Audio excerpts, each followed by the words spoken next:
Hey there, everyone. It's Kim Crumpus from the Price Action Traders Institute. And today I'm going to be talking to Kevin Hunt. Kevin is our London session leader. Kevin runs the London trade planning session for our membership. And I think that if you listen to this interview, you're going to get some words of wisdom. This interview was done to really talk to Kevin, not about who he is and his journey. We've done those interviews before, but more, we wanted to get inside of his head and find out for him what he sees it takes to become a successful Forex trader.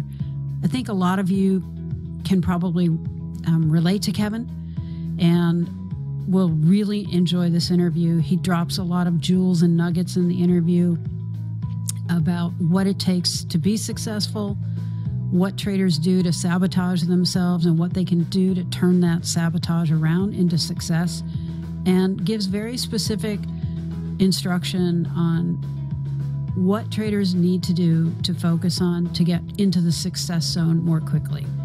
All right, so I hope you enjoy this interview. Let's go ahead and begin, and let's bring Kevin on. Today, I want to talk to Kevin about something different. I want to talk to him about a topic that eludes so many traders. And of course, it's the topic of how can I be successful as a Forex trader? So we're going to take a little bit of a different tack, and hopefully some of these things will really help you out. I'm sure they will. I'm sure even if you get one nugget, it can change the way you see the market, the way you act in the market, how your trading's impacted. That's worth a lot. So Kevin and I will start chatting here in a minute once I undo his mic. And then if you have any questions, please feel free to type them in the chat box. Or if you want to do an open mic, let's say you want to have a direct question to Kevin and you don't feel like typing a big old long question, just say, open my mic, and I will open your mic. And then that way you can speak directly with Kevin, and we'll see how that goes. All right. So let me find Kevin here in the group, and let me get his mic. All right, so Kevin, you should be on now. Let's do a sound check to make sure everyone can hear you. It's looking good and sounding good at this end. Can you hear me okay?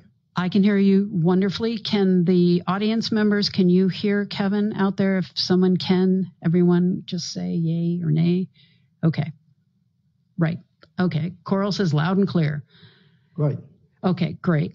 All right, Kevin, well, hey, I appreciate you doing this. And this is really in response to some of the members on one of the first webinars in January asking, Kim, can you have Kevin on again? We would like to talk to him, pick his brain. I hate that term. It brings to mind a horrible visual. But so here we are a month later, and we're doing what members have asked us to do. So Ken says to say hello, Kevin. Hi, Ken. Hi, Ken. So Kevin, just to kick this off, you've worked with a lot of traders who mainly are patty traders and some who are not. I know you engage in conversation with other traders. And in your opinion, what types of things have you seen traders do or say that might hinder their success before they even get started? And what do you think they might do or can do instead? I think one of the things that really does kick in before they start is expecting too much too soon. They look at what's out there, they look at other people, what they're doing, and they'll just expect too much before they even get going. When they do get going, they'll be learning the criteria, whether it's the criteria that we use or any other system they're working with. Take, for instance, what we're doing. It really isn't that difficult, the criteria itself. But acting on that criteria in a live trading environment, especially when the markets take off, it can be extremely difficult a lot of the time. So one thing I'd say is don't expect too much before you start, and when you start, just don't expect too much. Another thing is, I find it's extremely common, is that it seems everyone is comparing, not everyone, but the majority of people compare their performance and results with yours, with mine, and with some of the other patty members who are making good profits. Now, no one should compare what they're doing and what they're getting with anyone else. None of us should. It's, sometimes I'll outperform you. More often than not, you'll outperform me. And we see the Patty members outperforming the pair of us too.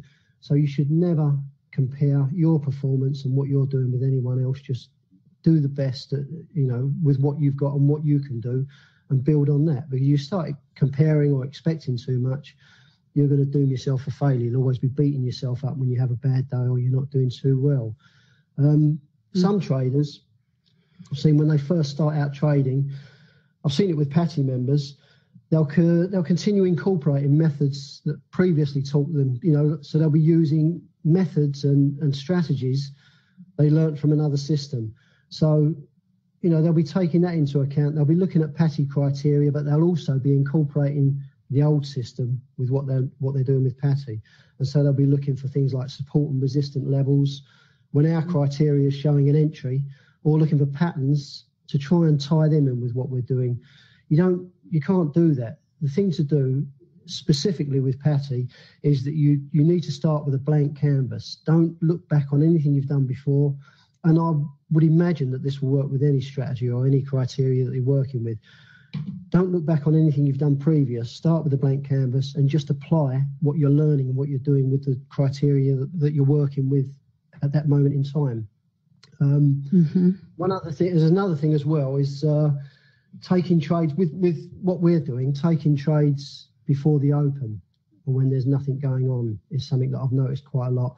So we should only get into trades before the London session or before the New York session if there's been significant moves in the market on any given currency. This morning was a good example for it. It was the Japanese yen. When I started setting the charts up, I was seeing the Japanese yen moving. I think it was 3 trades I jumped in on this morning, probably an hour before the London Open. But that was justified to me because the moves were there and I took them. But so often I see people that are starting off just starting to trade before the sessions and there's just no price action at all. So, doing that, starting before the sessions open, it might work in our favour, it might not.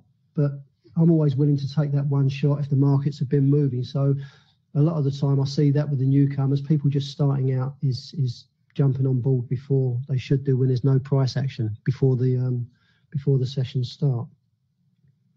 Yeah, and I would agree with you. I think this morning in the London session was a great example of that last thing you just said, because it is rare. I mean, it's very rare that I see London session traders, you, of course, as the leader, taking those trades, but there is confirmation to take them when there have been big moves overnight, just like we do in New York.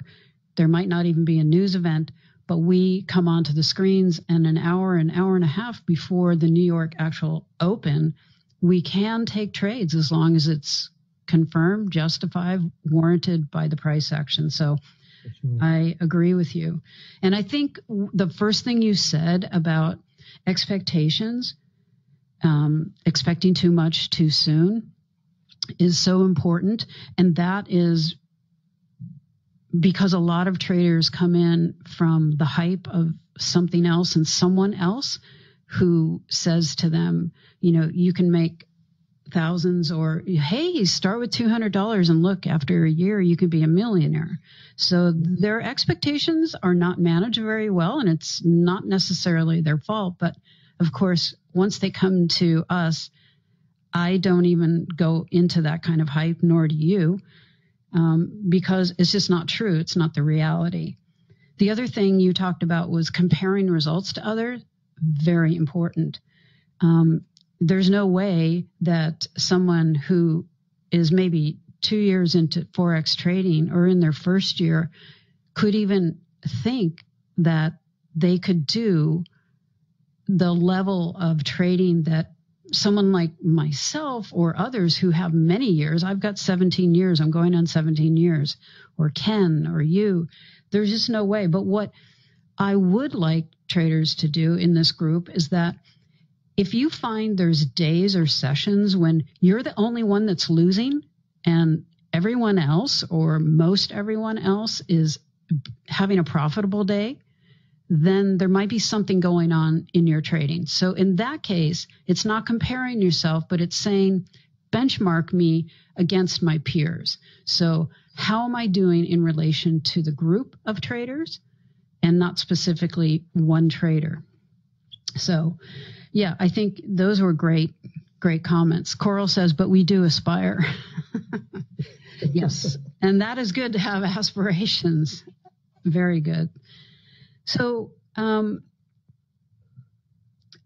then lastly, I just wanted to say, because I can't help talking too, mixing up systems, that is such an important thing, because I too see that. And I get some weird tweets from people that aren't members, and then weird tweets sometimes from members or new members. And they're putting all sorts of spins and bringing in systems and mixing it all up. And I just say, I can't answer their questions a lot of times, because we stick to one group of criteria. And I'm not saying, I never say, hey, everyone, you have to do it my way, because that's not true. I'm just saying, hey, here is a way. It's a proven way. And if you want to jump on this, I suggest you do it with both feet versus bringing in 50 different things. Now, if you get the foundation down on one system and then you want to add in something slowly, be my guest. That's fine. That's cool. All right. So the next thing I wanted to ask you about was traders can sometimes waste a lot of time and energy and maybe don't focus on some of the things that they should focus on to improve their chances for success. And do you have any recommendations on what they could focus more on to open up their chances for success?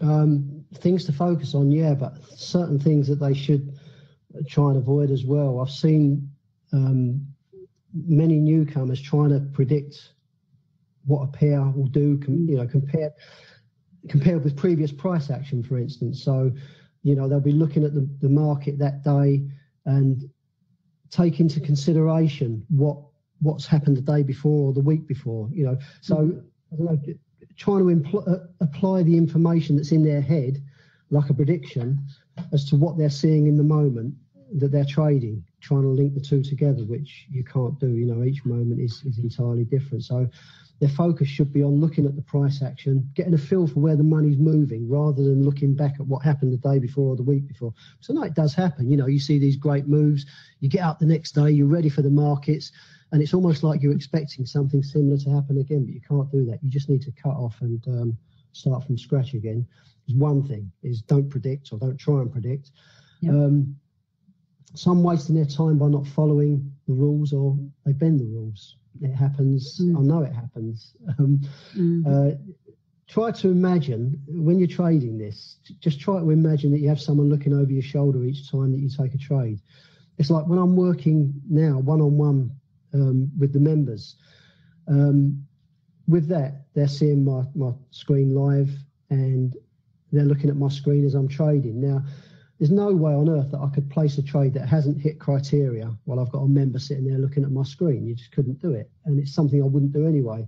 I did make, you make a mistake every now and then. I made a mistake on one occasion whilst I was working with a member. I think it was a range break that I took, and there was less than 2 minutes left on the active candle. Now, that member, he was too polite to say anything, I think, but I'd noticed it suddenly, and I mentioned it, and of course I just punched out of that as soon as I realised my mistake. Even though the trade had started to move into profit, I punched out of it. It was a trade I had no right to be in. So every trade that I take has to be exact criteria.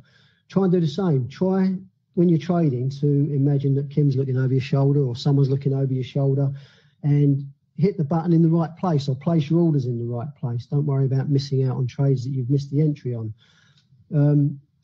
You're just wasting your time. If you're bending or breaking the rules, you're wasting your time, and you'll probably end up losing money as well. A lot of time, I think, is wasted by not fully accepting. More so in the early days, I see that as people graduate, as they come through working with us, it seems like they realise it more and more. But early on, they don't seem to accept or understand just how important the psychological aspect is. And I know we always bang on about the psychological aspect, but it is so essential. It really is. Like I say, I don't think they understand the full implication as to how important it is to what they're doing, and it will affect the outcome. Almost all of their time is spent looking at the charts and looking at the technical aspect, and very little time spent looking at themselves. So try giving more time to understanding why you do what you do in certain situations. The one thing that's really helped me, I've mentioned it before on the weekly emails that I put out, but one thing that's really, really helped me a lot, and there may be some people raising their eyebrows, is meditation.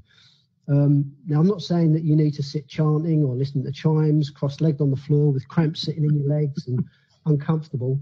Just start by spending 10 minutes each day, if you can, in a quiet environment, sitting in a chair, and just empty your mind. Just sit in silence and empty your mind and just concentrate on your breathing. And that concentration on your breathing will take away from what you're thinking about in your mind. Now, when you start doing this, your mind will start zooming off in all kinds of directions to start with. But each time that it does, just realise that it has to come back to concentrating on your breathing again. And the more you practice, the easier it will be to empty your mind. And it really does help. And I know for a fact, I mean, I've read about it and I've seen interviews with many, many successful traders who swear by the positive effects of meditation. Not just traders, like top business people like Richard Branson, people like that. They all swear by meditation being one of the biggest aspects of their success. Now, if it's good enough for them, if it's good enough for the likes of Ray Dalio and Paul Tudor Jones, it's good enough for me. So that's something that really, honestly, has made such a difference. It really has, by clearing my mind and spending, even if it's just 10 minutes a day, a little bit of meditation to clear my head before I trade. And one other thing is, what you should do, is try and turn negatives into a positive. And when I say that, I don't mean a losing trade, turning a losing trade into a winning trade. What I'm talking about is gaining from a negative. So on a losing day or a losing month, look at the way you control yourself. Look at the way that you stick to the rules. So you've lost. Okay, you've had a losing day, a losing week, a losing month. That's done. There's nothing you can do about that. But look at the way you traded. Look at the way you controlled yourself and the way that you stuck to the rules. Look at the way that you manage the loss and manage the way that you deal with the emotions. And then you can see that as a positive. So even in a losing week, if you've done all of those things right and you've controlled yourself well, there's a positive. You've taken something good from it. Love it. And that's it. So a couple comments. Ricardo says that's why he likes to post his results on Twitter. It keeps him accountable, whether good or bad. And I second that. And I know Kevin does too. It's why we post ours. It is what it is. And we want everyone to see that, hey, we're out there in the trenches trading alongside you. Alan says, I wish I could do it. It is so hard. Talking about meditation, I believe, Alan. So, here's something for other people to consider. He said yes. And Kevin, I'm just going to talk for just 1 minute. I know that sometimes people think you have to sit and meditate. You don't. There's forms of meditation that you can do, walking in nature, nothing. Just the sounds of nature can be a form of meditation. There's open-eyed meditations. There's so many different ways to meditate. You don't have to sit. So if you're someone maybe who is like me and I can't stand sitting for too long, and trading sometimes just kills me having to sit, I like to do my meditation quietly out in nature, just walking, brisk walking. And that does wonders for the head, clears it. So you can get the same effect that sitting does too. Mm-hmm. And then Alan says, I've been losing for 5 years, but oddly, I feel like I'm getting better. That is great to hear. Yeah, and I've been watching your trading. You've been doing pretty darn good managing yourself and managing your expectations, Alan. So kudos to you. That's good to hear. He says, I just can't get winning weeks. Well, that's next to come because you are getting winning days. So, yeah, Ken says, if you try to turn a losing trade into a gain, most of the times you lose. A trade either works or it doesn't. And that is so true. And Woj says there is a great app for guided meditation. It is called Calm. For beginners, it's very useful for the iPhone. So it's called Calm. And then there's one that I know a lot of people use, and I have on my phone, called Headspace. Yeah. There's a lot of those apps out there that you can use. Yeah. And whatever works, figure out what works for you, and then just do it. So that's good. All right. So here's one question that I know people are probably going to be interested in. I'm always interested in this, and this is the fear of losing money. It is a big thing for so many traders. I've experienced it. You have as well at different points. And do you have any advice or insight that you can give to traders who have this fear of losing money and fear of controlling their trading to help them alleviate some of that fear?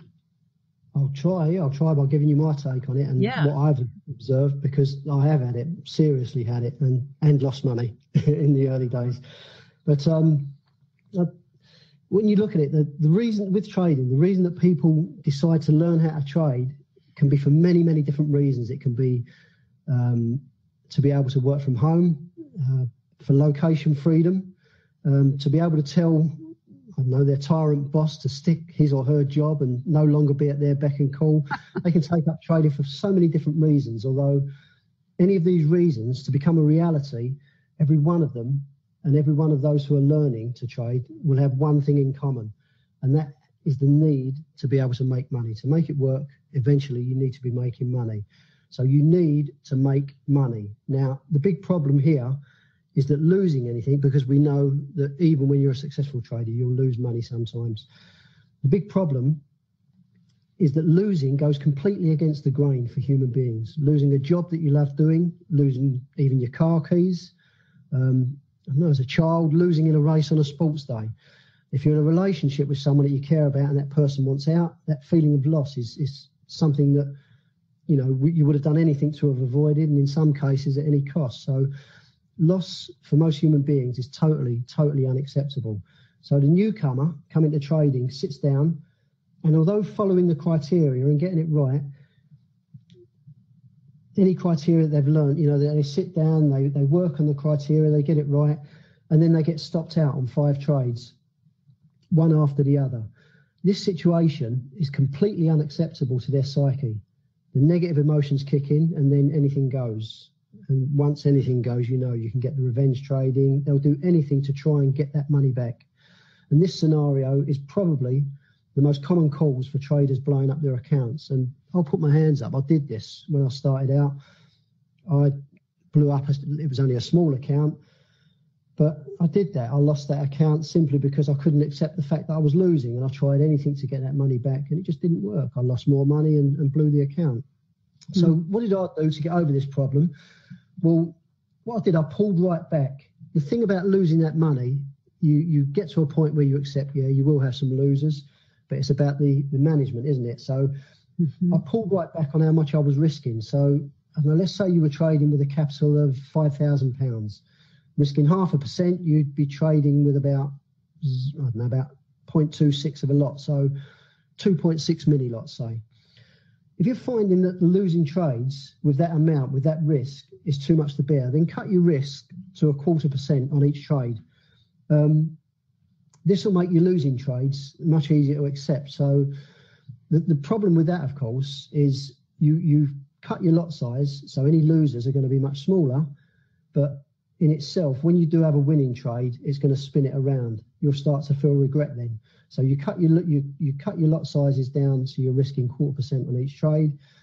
You're losing. You don't mind that so much. Suddenly, your trading turns around, and then you start winning, and then you start to get that regret that, you know, if you'd have stayed with the 0.5%, those winning trades, you would have been making twice as much money if you'd have stuck with the original amount.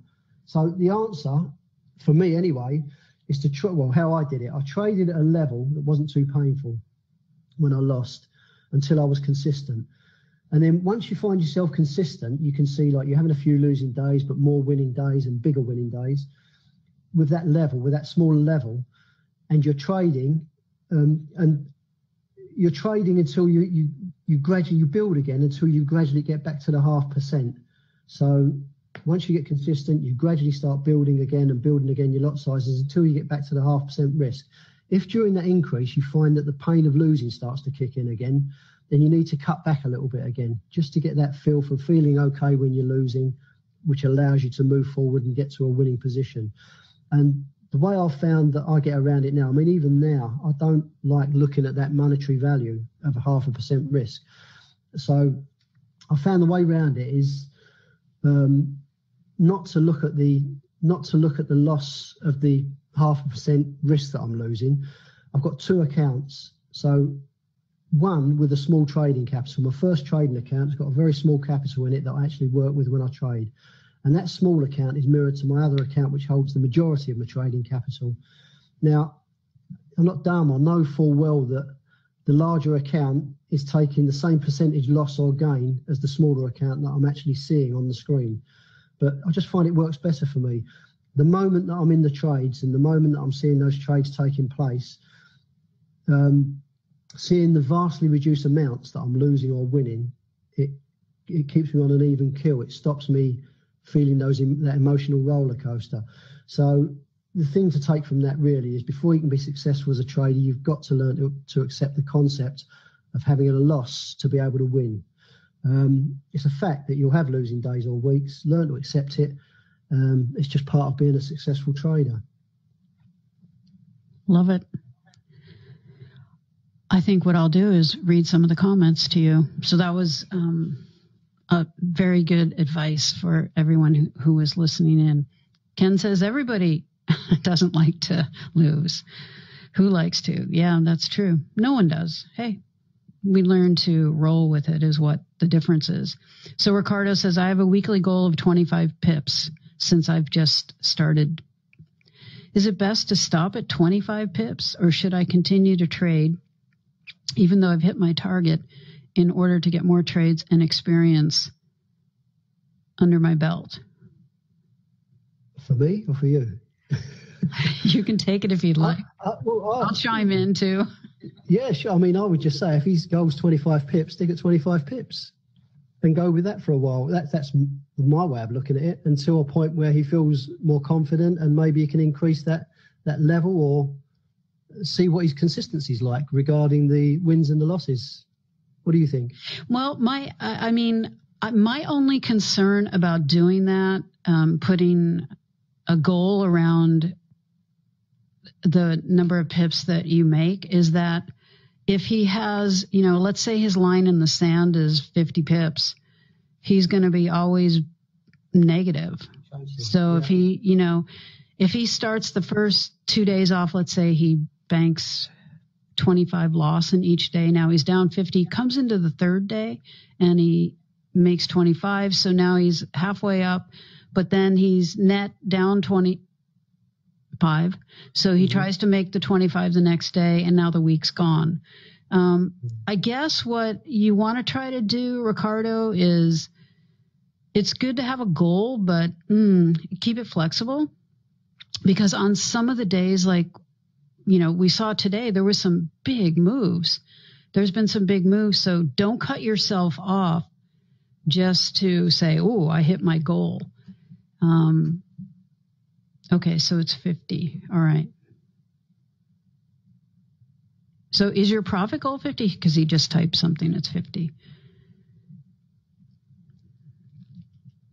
So, but you get the point here. We're trying to say, make sure that you're not letting your losses like expand or go to the full, but try to keep your losses under control and let your profits, if the market's moving, you want to try to capitalize. It's kind of like practicing how I trade, which is I have a definite, line in the sand for me overall. But I don't have like goals as far as how many pips I want to get in a trading session or in a week or in a month. I let that show itself to me, and then I will work a market. Like I, happened to see those big moves when the Dow was crashing on Monday. I worked that. I worked it really hard because there was a big opportunity there. And I worked it as much as I could. So you want to like keep the losses under control as much as you can, but then be open to profitability. What happens with newer traders or newer to this even is that they're getting out at levels. They're unable yet to read the price action. So you can't be too hard on yourself. And you can't expect yourself, like Kevin said, you can't compare yourself to others. All right? Okay. So he said, thank you. Alan says to you and me, did you or Kim ever put limits on yourself, such as a 50 pip line in the sand, closing all trades when you hit a certain profit? I think Kevin's a master at closing all of his trades.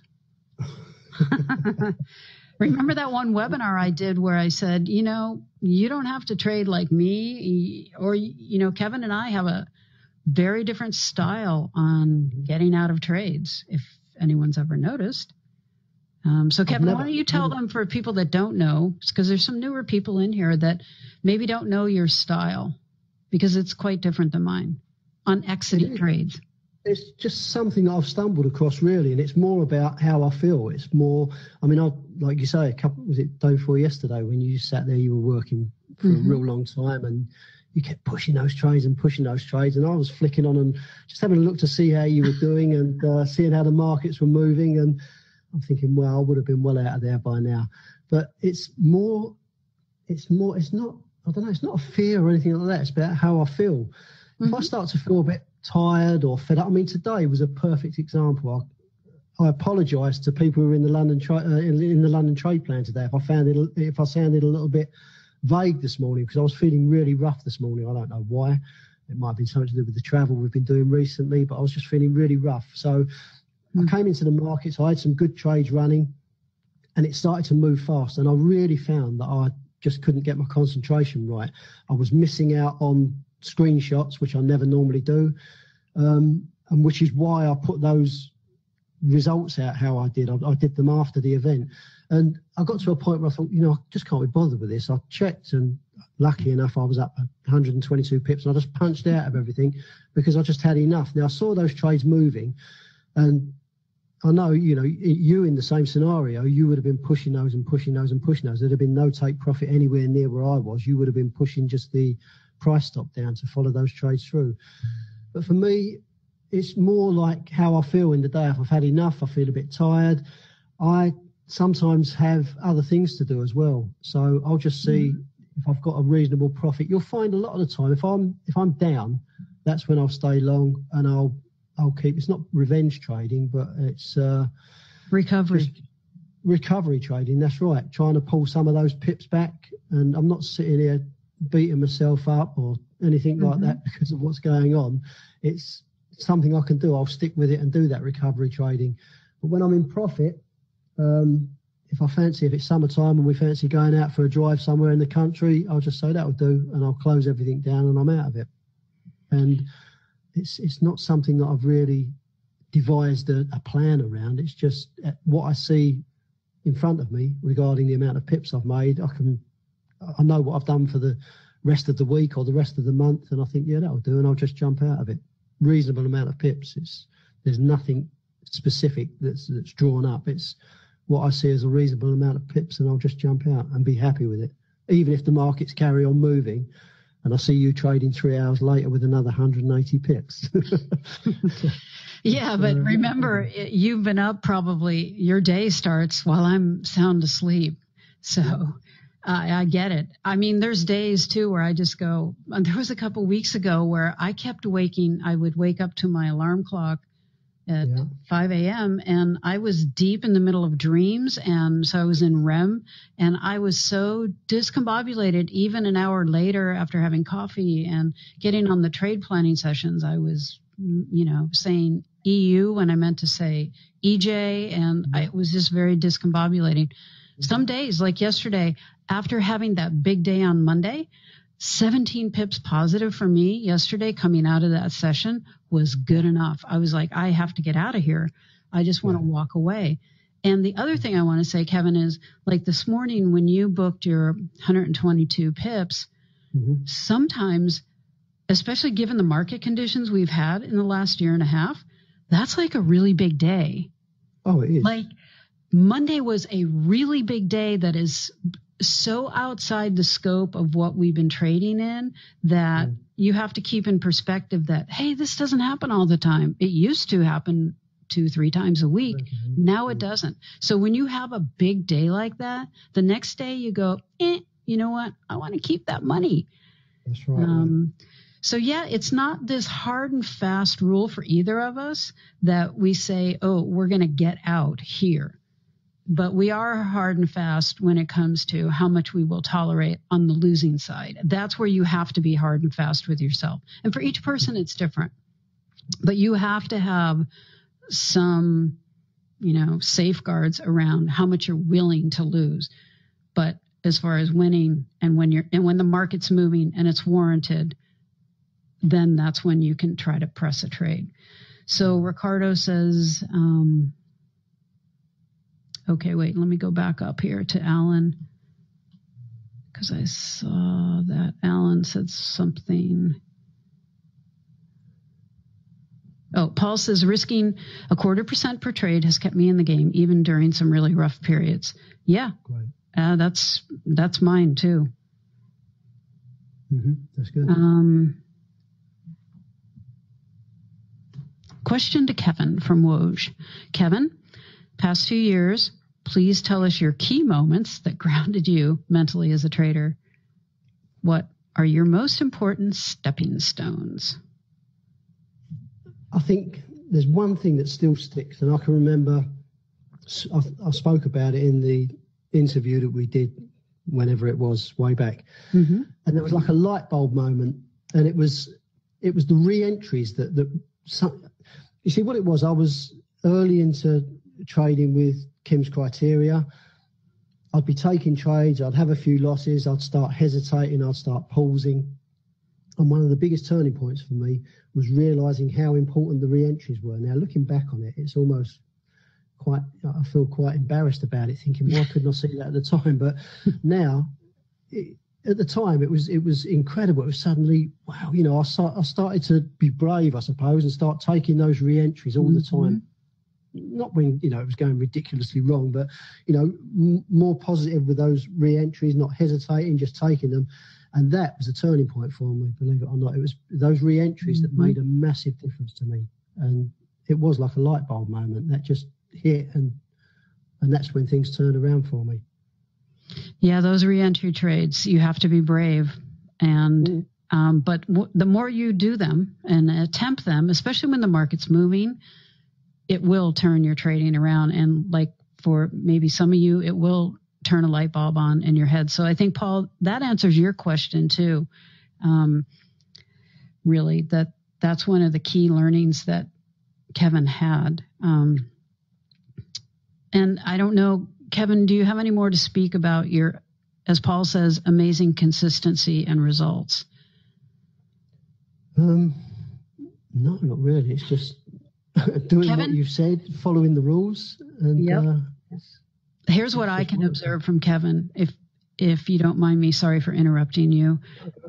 What I've observed with Kevin is that he has taken the PADI criteria and he hasn't tried to modify it. He hasn't tried to add anything to it. He hasn't tried to take anything away from it.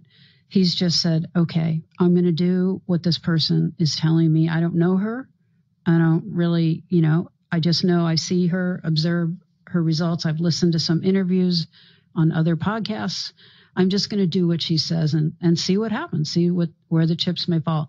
And now what I can hear when Kevin works one-on-one, because Kevin does do one-on-one work with traders, is that he's like a mini me with the criteria. It's like, oh, I got into a trade, like he said, I got into this RBO. It's a 2-minute rule violation. I'm getting out of this trade. That's it. I've got to figure out my reentry if I want to get back in, but I'm cutting the trade. I'm not going to put myself into a psychological state of mind that says, well, if it works out, then I've made 20 pips. No, I'm going to play by the rules and then let the chips fall where they may. So he's diligently committed to following a set of rules and actually applies the rules daily when he trades. And two, the other thing I've seen him do is he's really taken advantage of Mark Douglas's Trading in the Zone. He has it on his website. He's studied it. He's listened to it. He's listened to my trading psychology webinars. He's understood that, okay, he's very good technically. He's a good technician. He knows the rules. He plays by the rules. Now he understands the next phase for me is my head. And it's an ongoing process. I think you would agree, Kevin. You don't arrive and say, okay, I'm cured and I've got all my psychology. No, you don't. But you have checks and balances built into yourself that keeps you in line with that psychology. So you know, hey, you know what? I need to walk away. I'm feeling something. So I think those are the two main things about Kevin, the psychology part and the fact that he is such a good technician and he just trusts the system. Alan says, do you think stopping at 50 is a good thing to do? Because it also stops you from maybe pulling some back. You can go ahead and answer that if you want. As someone who's not been trading that long, yeah, I do. I think it's a good idea. Mm-hmm. Although you'll often see me on Twitter and I'll be 70 odd pips down. And reason for that is that I'm confident. I don't know that it's going to happen, but I'm confident that I can recover even part of that. Usually I can bring it back to less than 50. Yep. Now, I know that sounds like a bit of a bolshy statement to make when no one knows what the price is going to do, but I know so often I've managed to pull it back. And the other thing is I'm looking at what I've done for the rest of the week or the rest of the month, like the previous trading sessions in the week or the month. And fortunately, I'm usually up. And if I'm 70 pips down and that's how it finishes that day, maybe slightly over 70, I really don't mind. I can walk away from it and I know that I'm still in profit and that I will make profits later on in the week or the month. But no, when you're starting out, I do believe that 50 pips is very important to keep it 50 pips or below. Just until you get that confidence and you feel comfortable with those losses. Don't let it go too far. Don't lose your account before you're trading it successfully. Yeah, I agree with everything Kevin said. So that would answer your next question, Alan, which is, yeah, you can go deeper. Yeah, you can go deeper once you get the experience. And part of that experience, too, is reading the price action, Alan. So on certain days when you actually have a good view of the price action, and it's also like, I want to say intuition or feel, but with screen time and experience, you start to develop that skill of feeling and sensing. It's like on Monday, I put out a tweet before all the yens moved like gangbusters. It's like I was ticking through the charts and I could feel and I could see that something was happening. I had no idea that the stock market was about to crash. But I said, I gave an alert to everyone, the yens, there's something going on. And it's never me. I'm not trying to be a special snowflake about this, but it's this skill because of looking at charts for so many years that you start to sense it. Yeah, so Alan says, I feel like I'm getting good, but still am not consistent. So infuriating. Hey, be easy on yourself. Yeah, Ricardo says, I think the 50 pips loss is a good line in the sand for newbies. Yeah, it is. Definitely is. Mm-hmm. Woj says, Kim, the yen tweet is a legend. Yeah, well, I'm like, time to re-up this tweet. Yikes.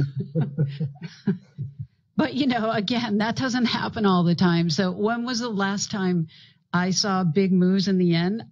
I can't even remember. It's been so long. It's been years. So, that was just pure luck. Just pure luck, too, that I was sitting here trying to dig out of a hole and I was doing some other work in my office and, periodically coming to the charts and see if I was out of my hole. And I was like, uh-oh, something's going on. I don't know what it is. I don't need to know what it is. That's what's so beautiful about when you trade price action. So Anyway, on this last slide that I just put up on your screen, if you want to email Kevin and, talk to him about his one-on-one work, there's his email, kevinhunt001@gmail.com. And of course, most of you know him out on Twitter as UK2Asia.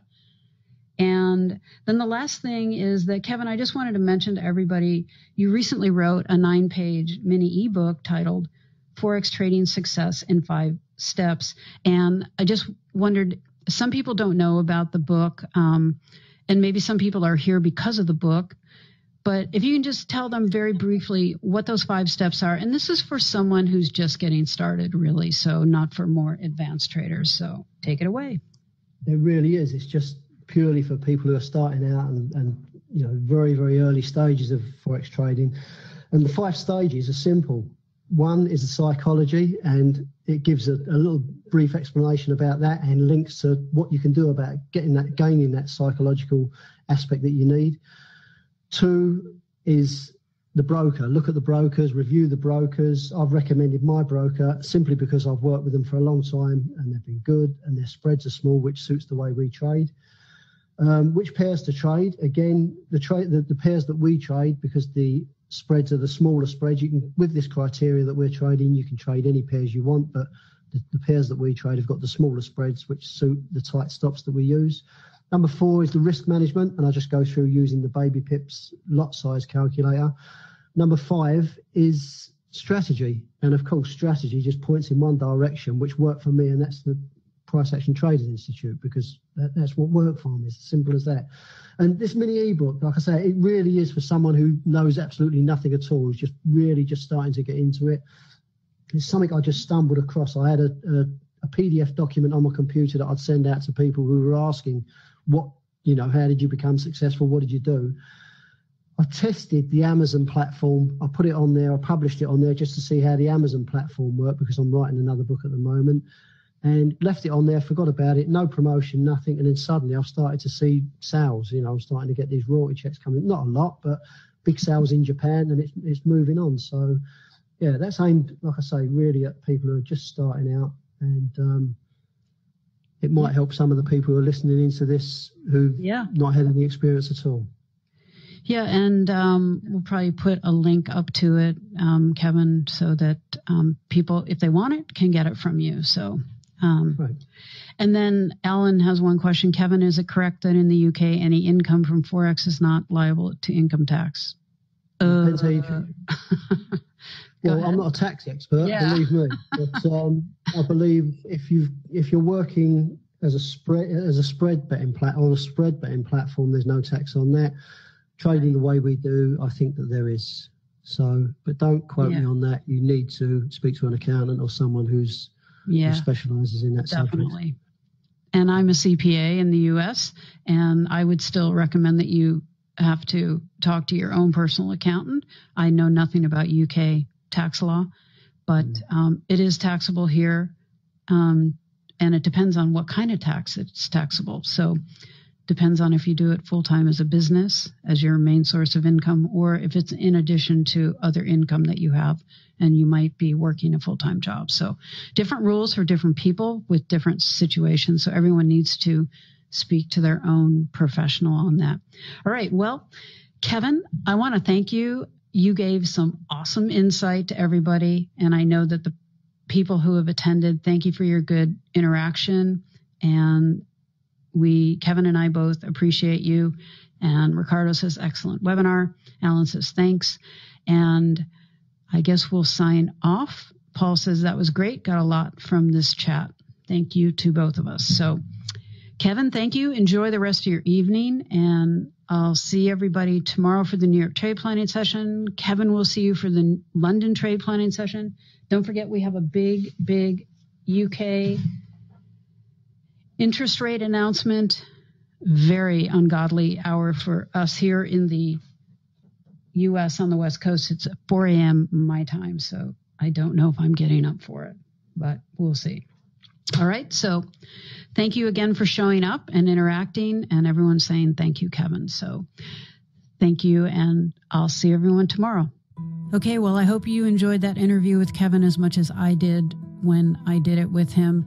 And if you have any more questions, you can either email me at priceactiontradersinstitute@gmail.com or go to our website at priceactiontradersinstitute.com. And I'll be happy to answer any of your questions. All right, thanks. That's it. Have a great day.